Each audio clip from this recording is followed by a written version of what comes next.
Queridos hermanos y hermanas, sean todos bienvenidos a Paz del Cielo, un espacio dedicado a fortalecer nuestra fe, profundizar en las enseñanzas de la Iglesia y aprender a vivir cada día más cerca de Dios. Que la paz de nuestro Señor Jesucristo llegue en este momento a sus corazones y permanezca también en sus hogares. Existe una realidad que muchos católicos desconocen y que el padre Gabriele Amorth mencionó durante décadas, tanto en sus entrevistas como en varios de sus libros. Según explicaba, el mal no siempre necesita manifestarse de una forma evidente para intentar afectar la paz de una familia, no necesita entrar por la puerta principal de una casa. En ocasiones puede aprovechar una pequeña grieta espiritual, un objeto guardado y olvidado en algún cajón, una práctica que parece completamente inofensiva o una bendición que nunca fue solicitada. Estas palabras no deben llevarnos al miedo, sino a comprender la importancia de cuidar nuestra vida espiritual con responsabilidad y atención. Muchas personas se preocupan por su salud, por la seguridad de su vivienda y por el bienestar material de sus seres queridos, pero pocas veces se detienen a pensar en el cuidado espiritual del lugar donde viven. Durante casi 30 años, mientras ejercía su ministerio como exorcista de la diócesis de Roma, el padre Amorth atendió miles de situaciones. A partir de esa experiencia afirmaba que en una gran cantidad de casos el origen del problema no se encontraba en un pacto satánico realizado conscientemente ni en una maldición preparada de manera complicada. Muchas veces la dificultad estaba relacionada con el propio hogar, con aquello que había sido introducido en él, con ciertas costumbres practicadas sin reflexión, o con espacios que nunca habían sido puestos bajo la protección de Dios. No siempre se trataba de personas alejadas de la fe. En algunos casos eran familias católicas que asistían a misa con frecuencia, rezaban y se consideraban sinceramente creyentes. Sin embargo, nunca habían pensado que el mismo cuidado espiritual que procuraban mantener en su vida personal también debía estar presente dentro de su casa. El hogar es el lugar donde transcurre una parte muy importante de nuestra existencia. Allí descansamos, compartimos los alimentos, educamos a nuestros hijos, vivimos momentos de alegría y también enfrentamos preocupaciones, enfermedades, discusiones y dificultades. Por esa razón no debería ser considerado solamente como una construcción formada por paredes, puertas y muebles. También es el espacio en el que una familia aprende a convivir, a perdonarse, a orar y a buscar la presencia de Dios. El padre Amorth enseñaba que muchas familias podían tener un punto ciego precisamente en ese aspecto. Cuidaban su fe dentro de la Iglesia, participaban en los sacramentos y procuraban cumplir con sus deberes cristianos, pero no se preguntaban qué lugar ocupaba Dios en la vida cotidiana de su hogar. Quizá nunca habían rezado juntos dentro de la casa, nunca habían pedido que fuera bendecida, o conservaban ciertos objetos y prácticas sin conocer claramente su procedencia y su significado. Queridos fieles, hoy deseo hablarles de una cuestión profundamente práctica. No se trata únicamente de una enseñanza espiritual que debamos escuchar y después olvidar. Es un tema que entra directamente en la vida diaria de cada uno de ustedes y que nos invita a observar con serenidad cómo vivimos la fe dentro de nuestro propio hogar. A lo largo de esta reflexión veremos por qué es importante poner nuestra casa en manos de Dios, qué aspectos de la vida cotidiana merecen una mayor atención y cómo una familia puede fortalecer la paz, la unidad y la oración dentro de esas 4 paredes en las que pasa la mayor parte de sus días. Cómo proteger su casa del demonio. No estoy hablando de una casa embrujada de película con puertas que se cierran solas y voces en la oscuridad. Estoy hablando de algo mucho más sutil y por eso mismo mucho más peligroso. la posibilidad real de que el mal tenga espacio legal, por así decirlo, dentro de su propio hogar, sin que ustedes lo hayan invitado conscientemente. Desde los primeros siglos del cristianismo, la Iglesia entendió que el hogar doméstico ocupaba un lugar teológico especial.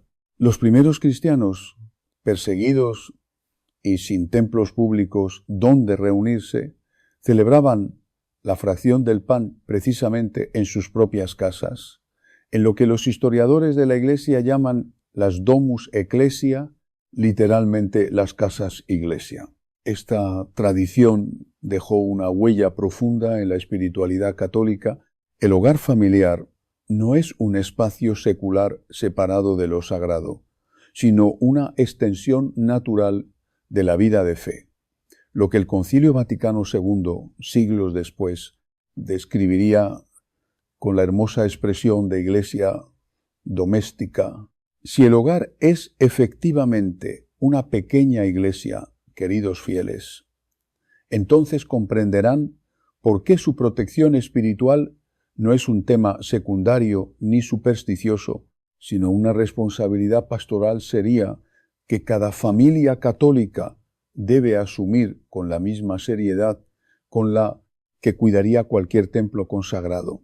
Antes de continuar, quiero pedirles algo. Si este mensaje les parece importante, si sienten que necesitan escuchar esto hasta el final, suscríbanse a este canal y activen la campanita de notificaciones. No lo digo por vanidad ni por números, lo digo porque hay muchísimas almas que necesitan esta información y que quizás nunca la escucharán si ustedes no comparten este vídeo con ellas. Piensen en ese familiar que tiene una tabla guardada de cuando era joven, en esa amiga que colecciona figuras esotéricas sin saber su verdadero origen, en ese vecino que consulta el horóscopo cada mañana como si fuera inofensivo. Compartir este mensaje puede ser literalmente el primer paso para que alguien limpie su casa espiritualmente antes de que sea demasiado tarde. La Sagrada Escritura es muy clara respecto a la importancia del hogar como espacio consagrado. En el libro de Josué, capítulo 24, versículo 15,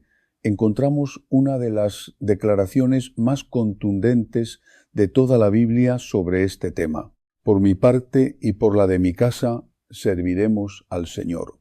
Fíjense, queridos fieles, que Josué no dice: yo serviré al Señor únicamente de manera individual, dice: mi casa, incluyendo a su familia entera, su espacio físico, su entorno cotidiano.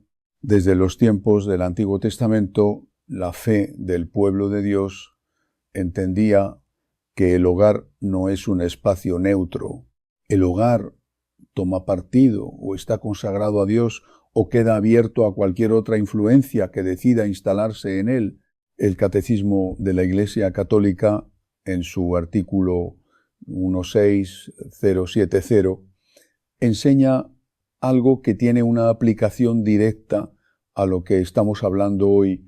Dice que los sacramentales disponen a los hombres a recibir el fruto principal de los sacramentos y santifican las diversas circunstancias de la vida. Las circunstancias de la vida, queridos fieles, incluyen el lugar donde ustedes duermen, donde comen, donde crían a sus hijos. La Iglesia siempre ha entendido que estos espacios necesitan ser santificados de manera activa, no de manera pasiva. No basta con que en algún momento del pasado alguien haya bendecido esa casa. La protección espiritual, como la higiene física, requiere mantenimiento constante. Permítanme contarles, sin identificar a las personas involucradas, por supuesto, un caso que ilustra perfectamente lo que estoy explicando. Una familia hace ya varios años comenzó a experimentar una serie de fenómenos que al principio parecían simples coincidencias, insomnio recurrente en todos los miembros del hogar, discusiones constantes, sin motivo aparente, una sensación de opresión que ninguno lograba explicar. Cuando finalmente un sacerdote con experiencia en estos temas visitó la casa, no encontró rituales satánicos ni pactos escritos con sangre. Encontró, en cambio, un cajón olvidado en el ático, con material de sesiones de espiritismo que un familiar fallecido había practicado décadas atrás, y varias figuras decorativas de origen esotérico que la familia había comprado sin conocer su verdadero significado, simplemente porque se veían bonitas en una tienda de artesanías. El sacerdote explicó algo que Amor sostuvo siempre en su ministerio. Los objetos no tienen poder mágico intrínseco en el sentido supersticioso, pero cuando fueron creados, consagrados o utilizados con una intención ocultista, pueden convertirse en puntos de apoyo para la actividad demoníaca dentro de un hogar. No es magia, es apertura de una puerta que después cuesta mucho cerrar. Esto nos lleva a la primera gran verdad que quiero que se lleven de este mensaje. Revisar físicamente lo que hay dentro de su casa es un paso espiritual, no solamente material.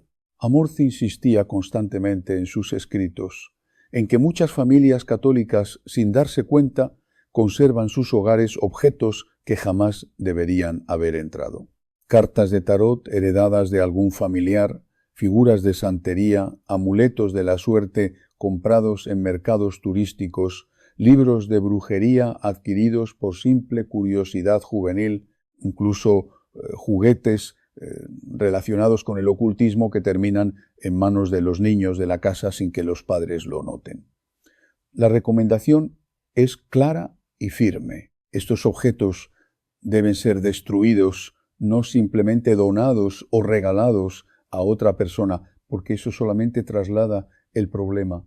Deben quemarse o desecharse de manera definitiva, idealmente después de recibir una bendición sacerdotal sobre el hogar. El segundo elemento fundamental para proteger su casa del demonio es algo que la Iglesia ha practicado desde sus primeros siglos: la bendición formal del hogar. Muchos católicos piensan que esto es solamente una tradición decorativa, algo que se hace una vez cuando se estrena una casa y ya no se vuelve a repetir jamás. Esto es un error grave. El ritual rumano contiene fórmulas específicas para la bendición de casas y la tradición pastoral recomienda repetir esta bendición periódicamente, especialmente después de mudanzas, después de la compra de una vivienda usada cuyo historial espiritual se desconoce, o simplemente como práctica anual tradicionalmente asociada con la Epifanía.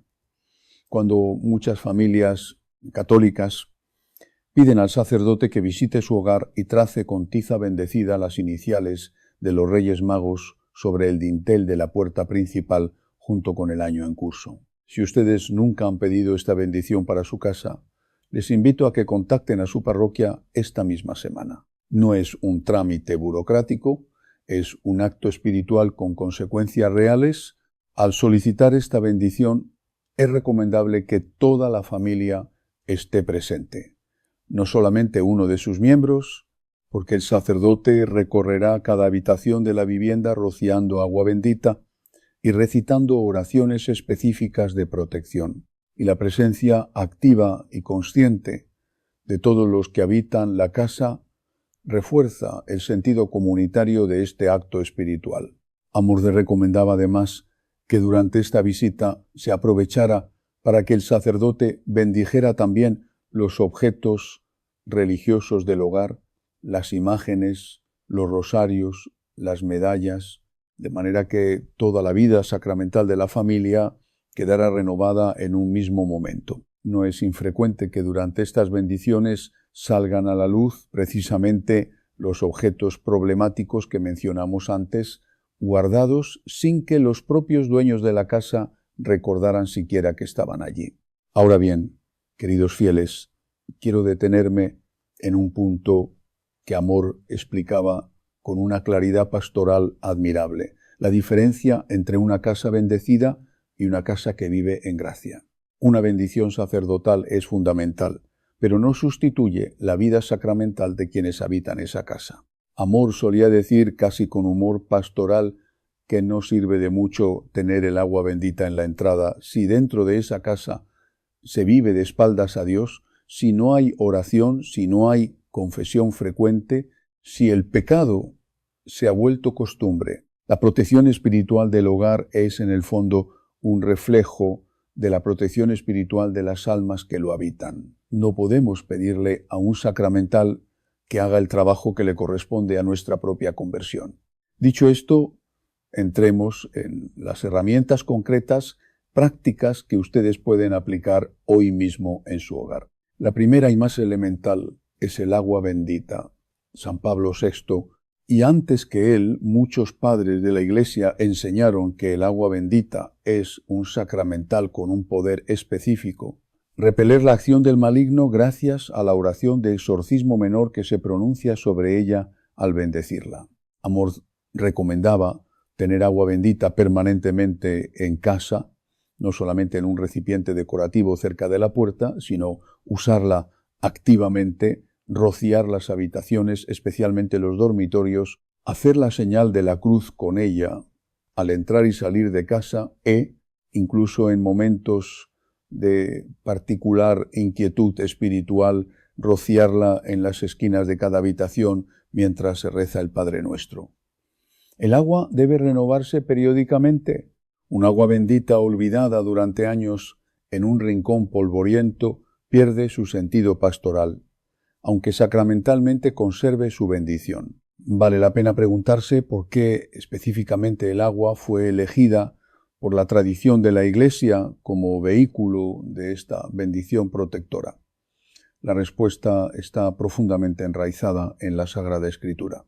Desde el relato del diluvio en el Génesis, pasando por el paso del Mar Rojo en el Éxodo, hasta el propio bautismo de Jesús en el río Jordán, narrado en los 4 evangelios, el agua aparece constantemente como elemento de purificación, de muerte al pecado y de renacimiento a la vida nueva.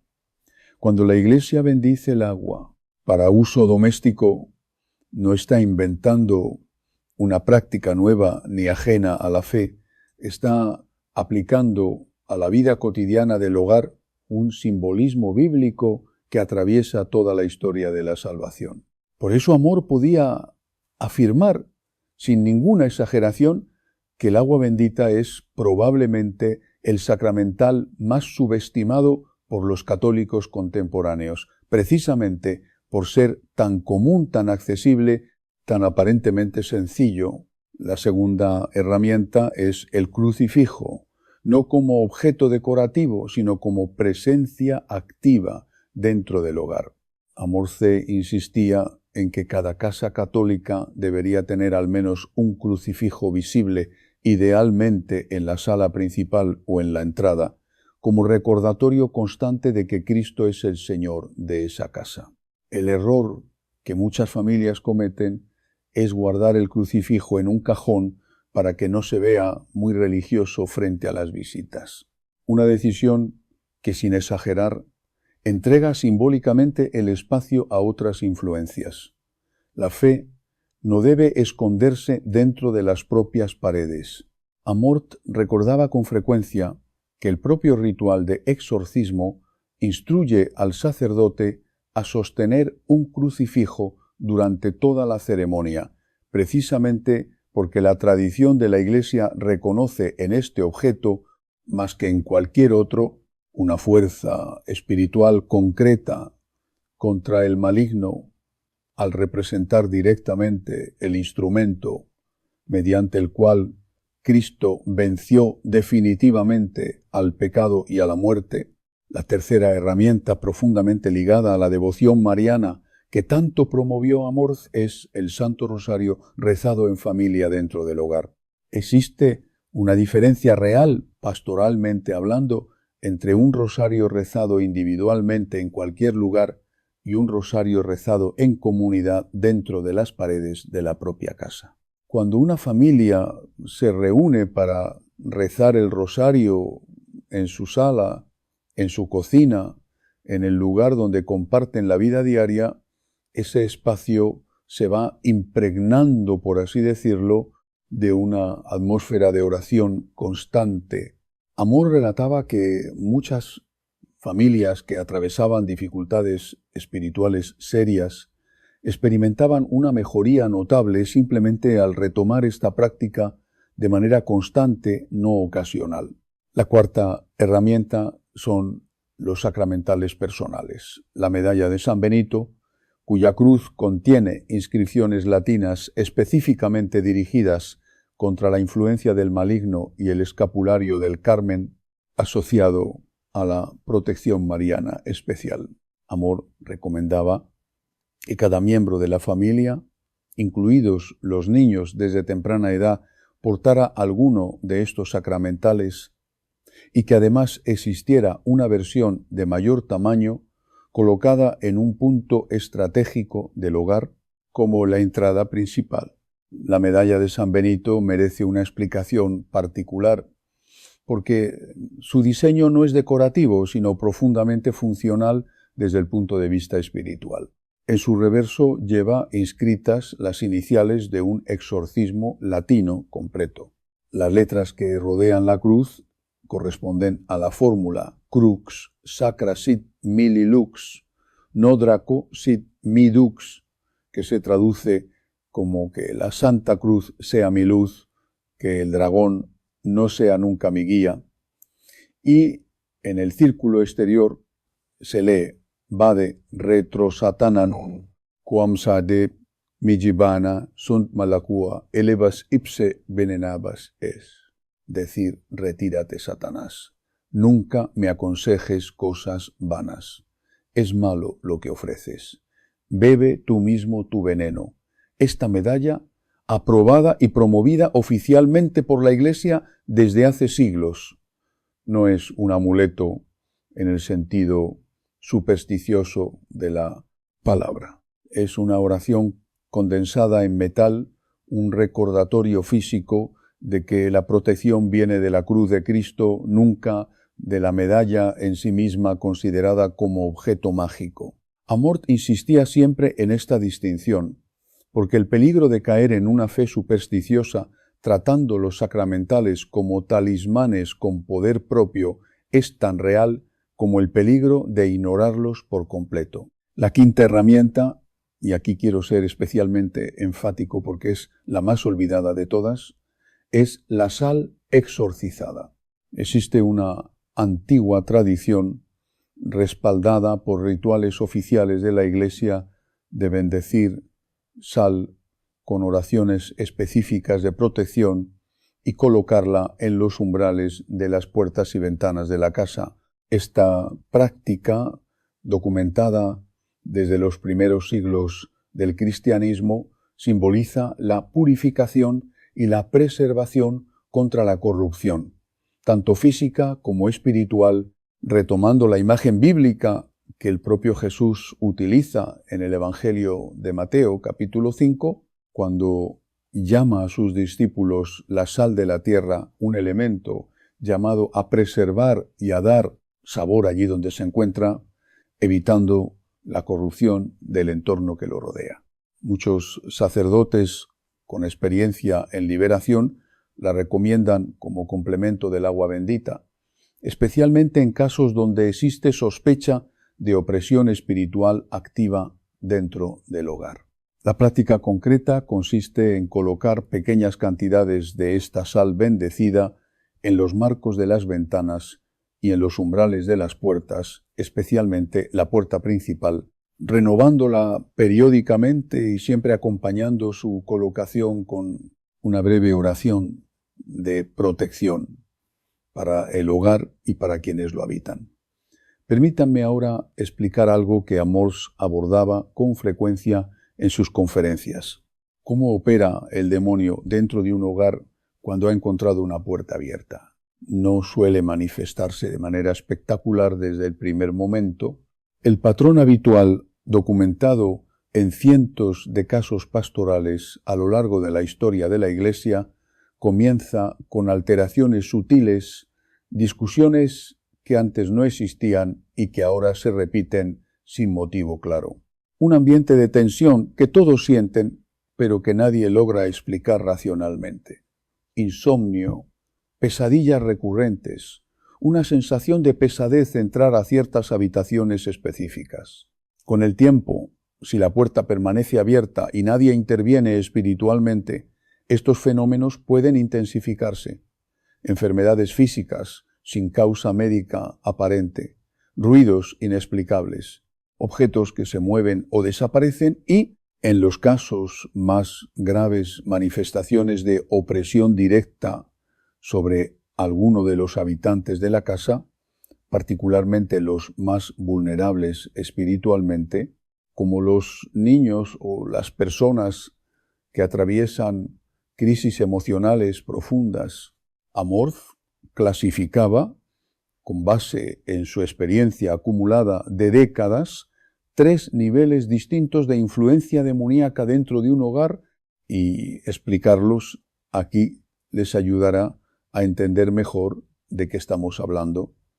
Cuando decimos proteger la casa, el primer nivel, el más leve y el más frecuente, es lo que él llamaba una simple opresión ambiental, una sensación difusa de malestar, tensión constante, discusiones que se repiten sin causa proporcional, cansancio inexplicable al estar dentro de la casa. Este nivel es el más común y, afortunadamente, el que responde con mayor rapidez a las herramientas de protección que estamos describiendo en este mensaje. El segundo nivel es lo que la tradición pastoral llama infestación, es decir, una presencia más definida y localizada, generalmente asociada a un objeto específico o a un área concreta de la vivienda que puede manifestarse con fenómenos algo más llamativos, ruidos, olores extraños sin origen físico, objetos que aparecen movidos del lugar. El tercer nivel, mucho más raro y siempre sujeto a un discernimiento eclesiástico riguroso, involucra manifestaciones directas sobre personas que habitan la casa. Y este es precisamente el nivel que requiere la intervención de un exorcista designado por el obispo, nunca la actuación individual de un fiel por su cuenta. Es fundamental aclarar algo que Amorth repetía constantemente para evitar el pánico infundado. La gran mayoría de los problemas domésticos, las discusiones familiares, el estrés cotidiano, tienen explicaciones perfectamente humanas y psicológicas, y no todo malestar en el hogar es de origen demoníaco. La Iglesia es muy cuidadosa al discernir entre lo puramente natural y lo que podría tener un componente espiritual real, y por eso el proceso de exorcismo formal siempre exige la colaboración de médicos y psicólogos antes de concluir que existe una influencia extraordinaria del maligno. Pero precisamente por esta razón es tan importante la prevención. Mantener el hogar espiritualmente limpio evita que ante cualquier crisis natural de la vida familiar exista además un terreno fértil para que el mal se aproveche de la debilidad humana. Antes de continuar, es necesario abordar un error muy extendido incluso entre familias católicas devotas. La tentación de recurrir a limpiadores espirituales, curanderos o personas que ofrecen limpiar energéticamente una casa mediante rituales ajenos a la fe católica, como el uso de determinadas hierbas con fórmulas mágicas, saumerios, acompañados de invocaciones a entidades desconocidas o rituales de origen New Age que prometen armonizar las energías del hogar. Amorth fue extremadamente firme en este punto a lo largo de toda su vida sacerdotal. Pedir ayuda a estas personas para resolver un problema espiritual doméstico no es una alternativa neutral ni complementaria a la fe católica. Es, paradójicamente, abrir una segunda puerta mientras se intenta cerrar la primera. Muchas familias que acuden a un curandero pensando que están limpiando su casa de energías negativas, en realidad están invitando una nueva influencia distinta, pero igualmente peligrosa, porque Estas prácticas no invocan el poder de Cristo, sino fuerzas espirituales de origen desconocido. Y, en la inmensa mayoría de los casos documentados por exorcistas de toda la Iglesia, de origen claramente maligno. La única autoridad legítima para intervenir espiritualmente sobre un hogar, además de la oración personal y familiar que cualquier fiel puede y debe practicar, es un sacerdote católico actuando dentro de los ritos aprobados por la Iglesia. Nunca una figura ajena a la fe que ofrece soluciones rápidas sin ningún fundamento doctrinal serio detrás de ellas. Quiero detenerme ahora en un tema que genera mucha confusión entre los fieles. ¿Qué hacer con una casa comprada o alquilada de segunda mano, cuyo historial espiritual es completamente desconocido? Amort recibía con frecuencia consultas de familias que tras mudarse a una vivienda nueva para ellos, comenzaban a experimentar fenómenos extraños sin ninguna explicación aparente relacionada con su propia conducta. En estos casos, la recomendación pastoral es clara: solicitar cuanto antes la bendición completa de la casa por parte de un sacerdote, idealmente antes de mudarse o inmediatamente después si la mudanza ya se realizó. Esta bendición no es una simple formalidad. En el ritual tradicional incluye oraciones de protección específicas que buscan romper cualquier vínculo espiritual negativo que pudiera haber quedado de habitantes anteriores, ya sea por prácticas ocultistas previas, muertes traumáticas ocurridas en el lugar o cualquier otra circunstancia desconocida para los nuevos propietarios. San Pablo, en su carta a los Efesios capítulo 6, versículo 12, nos ofrece una de las claves teológicas más importantes para entender toda esta realidad. Nuestra lucha no es contra la sangre y la carne, sino contra los principados, contra las potestades, contra los príncipes de este mundo de tinieblas, contra las huestes espirituales de maldad en las regiones celestes. Esta afirmación paulina, queridos fieles, nos recuerda que el combate espiritual no es una metáfora piadosa ni un recurso retórico de otra época. Es una realidad concreta que la Iglesia ha sostenido de manera constante e ininterrumpida durante 2000 años y que Amort, con su experiencia directa de miles de casos, confirmó una y otra vez. Desde la trinchera pastoral, no desde la teoría de un escritorio. Quiero ahora hablarles de un aspecto que muchas veces se pasa por alto: la protección espiritual de los niños dentro del hogar. Amort era particularmente enfático en este punto porque los menores, por su inocencia y su falta de discernimiento espiritual maduro, pueden ser especialmente vulnerables a ciertas influencias sin que los padres lo noten a tiempo. Juguetes relacionados con temáticas ocultistas, videojuegos y series de entretenimiento que normalizan prácticas de brujería o espiritismo, presentándolas como algo divertido e inofensivo, e incluso ciertos círculos de amistades que introducen a los niños en juegos de invocación disfrazados de entretenimiento inocente. Son puertas reales de entrada que muchos padres católicos, con buena fe, pero sin suficiente discernimiento, permiten dentro de sus propios hogares. La recomendación pastoral es sencilla, pero exige firmeza. Revisar con atención lo que los hijos consumen, lo que juegan, lo que ven, y sobre todo enseñarles desde pequeños la diferencia entre lo que es simple entretenimiento y lo que abre puertas espirituales reales, por más que la cultura popular lo presente como algo trivial.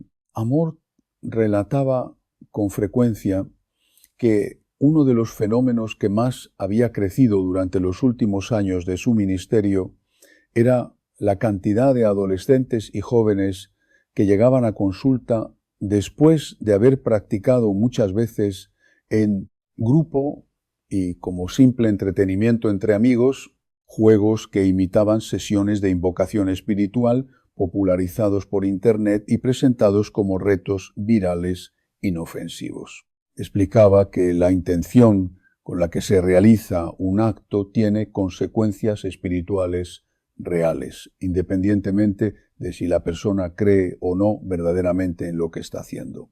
Un adolescente que participa en broma en un ritual de invocación no queda protegido por la broma.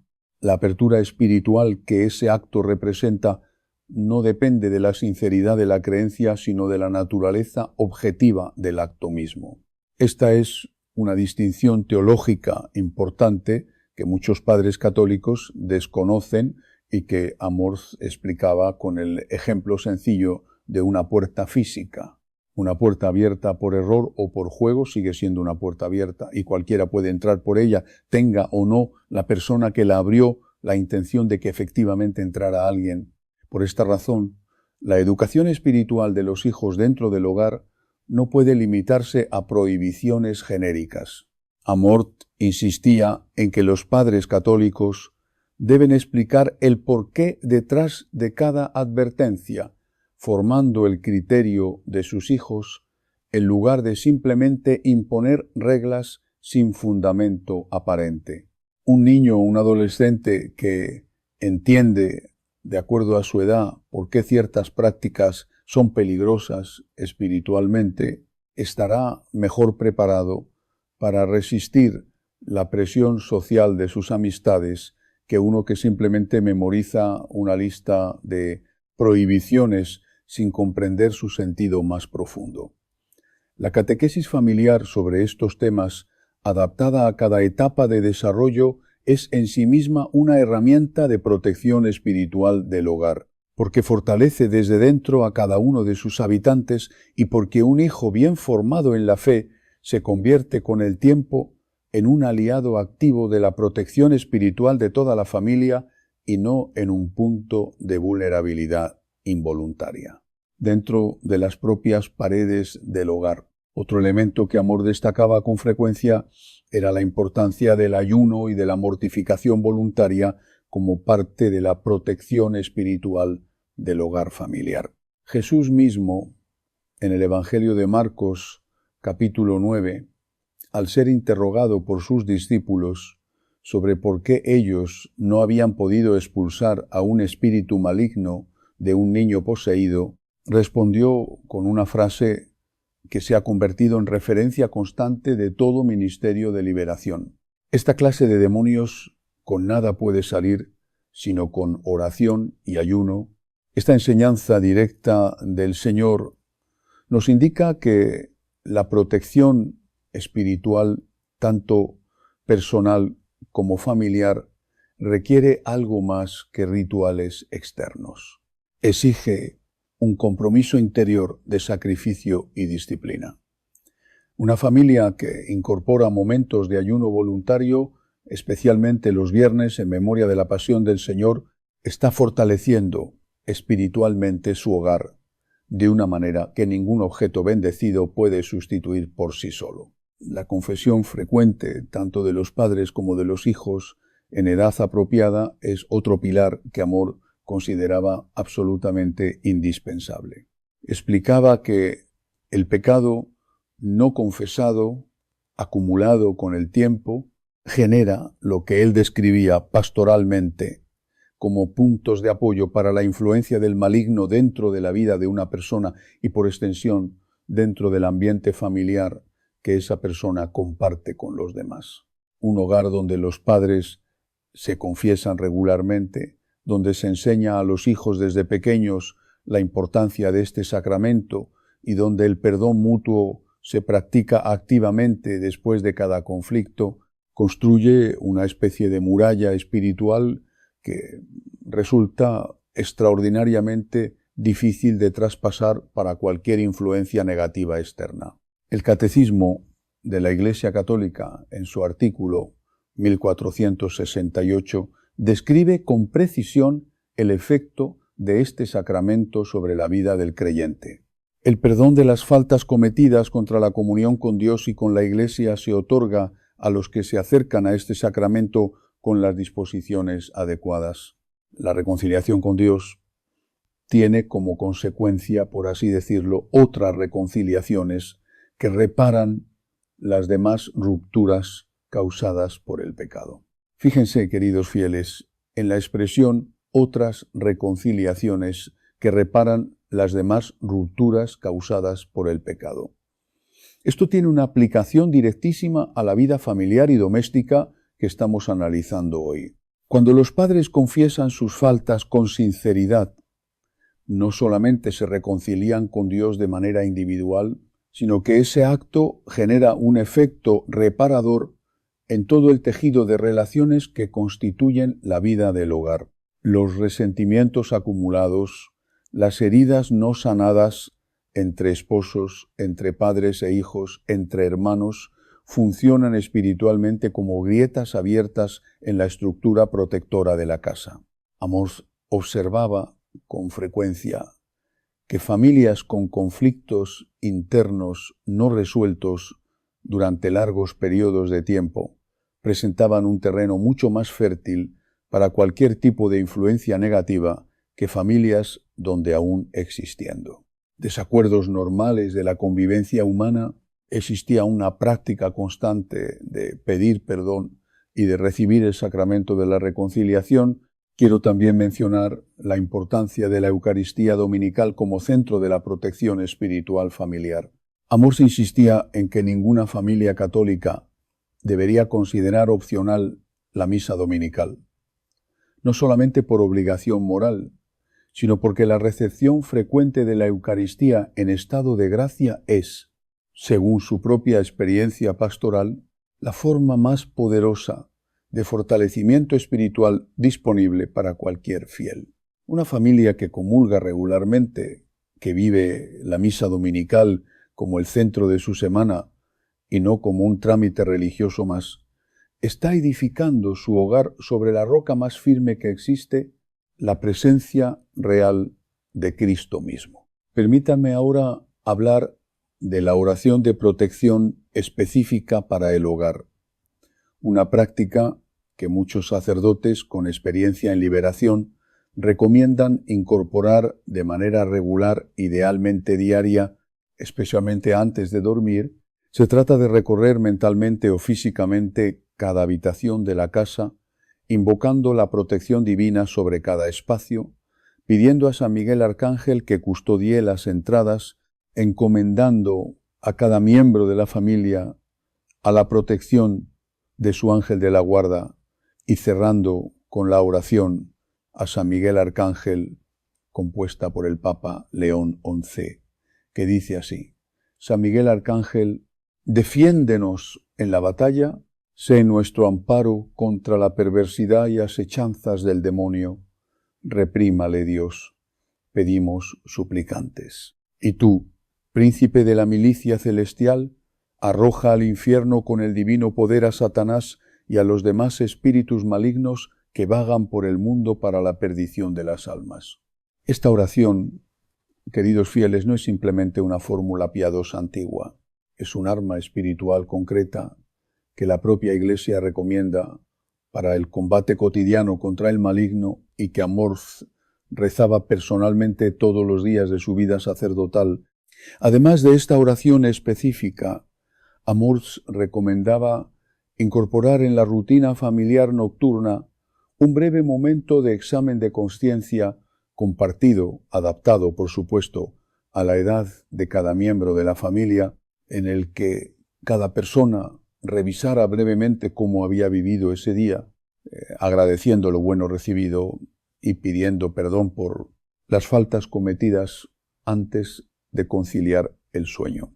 Explicaba que dormir en paz, sin rencores acumulados ni conflictos sin resolver, no era solamente una cuestión de bienestar psicológico, sino también un elemento de protección espiritual, porque el sueño es un momento de particular vulnerabilidad para el ser humano y una conciencia en paz con Dios y con los demás miembros del hogar constituye, según su experiencia pastoral, un terreno mucho más difícil de penetrar para cualquier influencia negativa.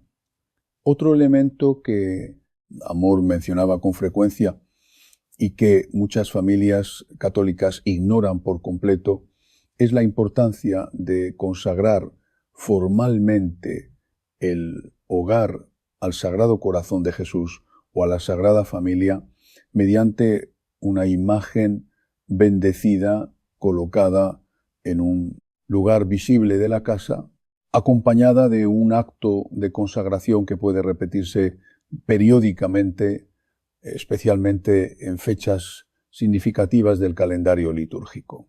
Esta consagración no es un ritual mágico ni supersticioso.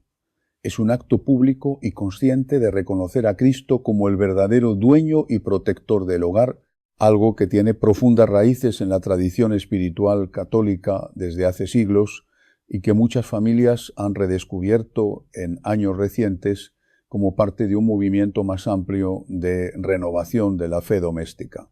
Quiero cerrar esta enseñanza con una reflexión que resume todo lo que hemos compartido hoy. La protección de nuestro hogar contra el demonio no depende de un solo gesto mágico, ni de un objeto milagroso que resuelva todo de una vez para siempre. Depende de un conjunto coherente de decisiones espirituales sostenidas en el tiempo. Eliminar lo que no debería estar dentro de nuestras casas. Bendecir formalmente nuestros espacios. Utilizar activamente los sacramentales que la Iglesia nos ofrece. Vivir una vida sacramental constante a través de la confesión y la Eucaristía. Educar a nuestros hijos con discernimiento espiritual y sostener todo esto con una vida de oración diaria que no se apague ni siquiera en las épocas donde todo parece estar en calma. Amor advertía precisamente sobre ese momento de calma aparente, porque es cuando muchas familias bajan la guardia espiritual pensando que ya no hay peligro, cuando en realidad el combate espiritual es una constante de toda vida cristiana, no un evento puntual que se resuelve y desaparece para siempre. Es importante también recordar, para no caer jamás en el extremo opuesto del miedo desproporcionado, que la certeza teológica más profunda que sostiene toda esta enseñanza no es el poder del demonio, sino la victoria ya consumada de Cristo. San Juan lo expresa con total claridad en su primera carta, capítulo 3, versículo 8. Para esto se manifestó el Hijo de Dios, para deshacer las obras del demonio. Por más astuto que sea en encontrar pequeñas grietas en nuestros hogares y en nuestras vidas, es una criatura vencida, un enemigo derrotado de antemano por la cruz de Cristo. Proteger nuestra casa no es un ejercicio de miedo constante ni de obsesión con lo demoníaco. Es por el contrario un acto de fe serena en que cuando ponemos nuestra vida y nuestro hogar bajo la protección de Cristo de manera activa y constante, ninguna fuerza del mal tiene poder real de permanecer allí donde no ha sido invitada. Amort mismo, a pesar de haber presenciado durante su larga vida sacerdotal manifestaciones extraordinariamente difíciles del mal, insistía siempre en que su ministerio no era un ministerio de miedo, sino de esperanza, porque conocía de primera mano, caso tras caso, que el poder de Dios siempre resulta superior a cualquier astucia del enemigo cuando un alma o una familia se ponen sinceramente en sus manos. Hermanos, si algo de lo que hemos compartido hoy tocó su corazón, si sintieron que su propia casa necesita alguna de estas herramientas que hemos mencionado, no dejen pasar más tiempo. Contacten a su parroquia esta misma semana para solicitar la bendición de su hogar si no la tienen. Revisen con honestidad qué objetos guardan en sus cajones, en sus áticos, en sus sótanos. Consigan agua bendita. Consideren la sal exorcizada. Coloquen un crucifijo visible si aún no lo tienen. Y sobre todo retomen la oración familiar dentro de las paredes de su propia casa. Y antes de cerrar, les pido nuevamente que compartan este mensaje con esa persona de su familia o de sus amistades que ustedes saben que necesita escuchar esto. Esa persona que quizás tiene guardado algo en casa que jamás debió entrar. Esa familia que atraviesa un ambiente extraño de tensión constante, sin explicación aparente. Puede ser que Dios los esté usando a ustedes en este mismo instante como instrumento de protección espiritual para otra alma. No subestimen el valor de un simple mensaje compartido a tiempo. Muchas de las familias que hoy viven en paz espiritual dentro de sus hogares comenzaron su proceso de conversión precisamente porque alguien en un momento oportuno les hizo llegar una enseñanza como esta. Ahora unámonos en oración. En el nombre del Padre, y del Hijo, y del Espíritu Santo, Señor Jesucristo, tú que eres el dueño verdadero de cada hogar que se consagra a ti, extiende tu mano de protección sobre las casas de todos los que están escuchando este mensaje. Señor, aleja para siempre de nuestros hogares cualquier objeto, cualquier antigua costumbre y cualquier puerta espiritual que no te pertenezca. Purifica nuestras casas y ayúdanos a reconocer todo aquello que pueda alejarnos de tu presencia, para que cada rincón sea puesto bajo tu cuidado y tu protección. Santa María, Madre de la Iglesia y Madre de todos nosotros, cubre con tu manto protector a cada familia que escucha esta oración. Acompaña a nuestros hogares, protege a nuestros hijos, fortalece a los matrimonios y permanece junto a quienes atraviesan momentos de dificultad, preocupación o división. San Miguel Arcángel, defiende las entradas de nuestras casas y manténlas protegidas de toda presencia que busque causar daño. Custodia nuestras familias, ayúdanos a permanecer firmes en la fe y aléjanos de todo aquello que quiera robarnos la paz que viene de Dios. San José, fiel guardián de la Sagrada Familia, enséñanos a proteger nuestros hogares con la misma firmeza, responsabilidad y ternura con la que cuidaste silenciosamente a Jesús y a María. Ayúdanos a construir familias unidas, donde exista respeto, oración, perdón y confianza en el Señor. Que desde este momento y para siempre reine en cada una de nuestras casas la verdadera paz de Cristo.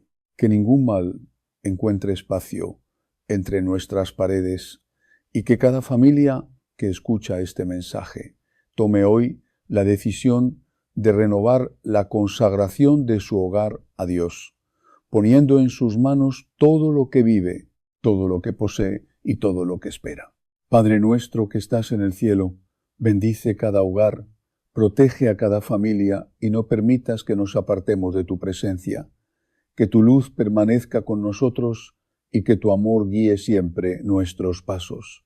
Que Dios los bendiga abundantemente. En el nombre del Padre, del Hijo y del Espíritu Santo. Amén. Queridos hermanos y hermanas, muchas gracias por haber acompañado esta reflexión hasta el final. Si este mensaje ha fortalecido su fe y les ha ayudado a comprender la importancia de proteger espiritualmente el hogar, los invitamos a compartirlo con sus familiares y amigos. No olviden suscribirse a Paz del Cielo y activar la campana de notificaciones para seguir recibiendo nuevas reflexiones, oraciones y enseñanzas que nos ayuden a acercarnos cada día más a Dios. Los esperamos nuevamente mañana, si Dios lo permite, con un nuevo mensaje preparado para continuar creciendo juntos en la fe. Que el Señor permanezca siempre con ustedes y con sus familias. Hasta mañana.